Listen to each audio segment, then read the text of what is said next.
by her having win, and what you're doing, it motivates our girls around, our boys around. So it is a vicious circle of motivation. And as a service, she was as well motivated. I want to confirm to us that she was promoted to the next rank. Asante sana. And for our girl Moraa'S, my officer, I want to tell you that somewhere behind an athlete that you've become, long hours of practice and coaches who pushed you, lies a girl who loved the sport, and she never looked back. Run for that girl. Thank you so much, Your Governor.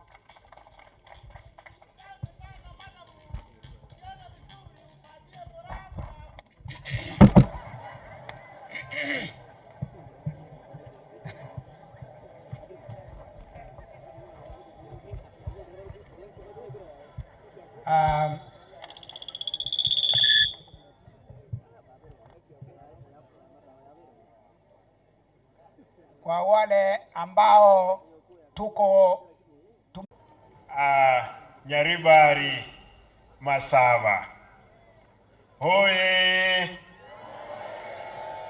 Nyaribari Masaba hoye, Ichuni hoye, Kisii County hoye, na Gusiengima hoye. Asanteni. Mtanikubalia mambo mengine nitaongea baadaye. Nadhania spirit imeniingia kidogo ile niliambiwa, kwa hivyo tutaongea baadaye. Nikubalie nisome ujumbe mfupi kwa Kizungu ndiposa niongee kwa Kiswahili. Ni kwanza nataka kusema the Deputy Governor MP Bomachoge Borabu present here, the County Assembly Speaker, members of the County Assembly present, the County Executive members, our heroine and distinguished guest, Mary Moraa'S, ladies and gentlemen. It's an exciting moment to welcome home our athlete champion, Mary Moraa'S, having conquered the world in the 800 meters race during the World Athletics Champion in Budapest, Hungary.